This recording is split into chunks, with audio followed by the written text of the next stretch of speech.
I'm Nick Shell with Family Friendly Daddy Blog. I'm making this video for you, the parent, asking, can I let my kid watch the second season of Stranger Things? See, I made a blog post and a video about that. Ends up being very popular, so I was like, well, I have to do a sequel now that Stranger Things did a sequel. I've been getting a lot of hits on my video channel and my blog about this.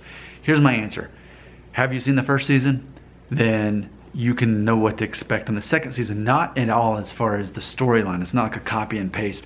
Okay, we did it the first time, now let's do it again a year later. No. They do a great job of continuing the story and making it fresh and new. What I'm saying is, as far as content goes, as far as anything that you would not want your child to be exposed to, it's of the same level as season 1. So there is constant profanity. Nothing too heavy, not the major stuff, but the minor stuff, the SOB kind of stuff, it's in there. And it's regular and it's often in these, kids are saying this stuff. So that's a common thing in every episode. So the profanity is heavy, but it's not the worst words that you're probably thinking of right now. It's those kind of middle, in between the bad and the really minor stuff. As far as nudity goes, I can't really think of any nudity, but as far as an implied sexual encounter, absolutely. It's definitely heavily implied, not so much as the first season, but it's there. But what they make up for in that is the violence. I'd say the violence is heavier in season 2. I'd say it's a darker season 2. I'd say, if it were a movie, it'd be PG-13 just like the first season, but this one's leaning a little bit closer to R just because of the violence. There's definitely a lot of use of guns. There's definitely a lot of blood. Comparing it to like a Marvel movie that is ultimately made by Disney and still PG-13, they specifically tone down the language. They specifically tone down the blood and gore. Stranger Things, I don't know. I think it might even be rated R just for the violence and how dark of it is. There's definitely in season 2 much more of a horror aspect, whereas the first season was more of a thriller. This is like horror. I feel that's how it is. So it's definitely more intense and scarier. What I'm not going to do is tell you whether or not you should let your kids watch Stranger Things.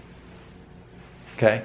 But what I am here to tell you, based on what you've heard me say, you're the judge. You decide at what age that they would. I'm trying to think of a movie that's comparable. Maybe like X-Men Apocalypse. That was a PG-13 movie that was pretty, pretty intense and was closer to this. But it's not a kid show, though I'm sure a lot of kids would like it. But definitely a strong PG-13, more so in this season than the last one. This season, I think it has more action and it is darker than the first one. And then there's allusions to even, not demon possession, but, well, yeah, allusions to demon in the likeness of a demon possession. So you're seeing a child, being overtaken by this other being. So there you go. How does that make you feel? Do you feel okay with it? Has your child watched something to that caliber before? This may be their introduction to something so dark that they've never seen before. That's my overall takeaway on it. Is Stranger Things for kids? No. Is it for teenagers? Yeah, but at what age? And what if they're 11? Things like that. You got to base it on what they've already been exposed to, their maturity level.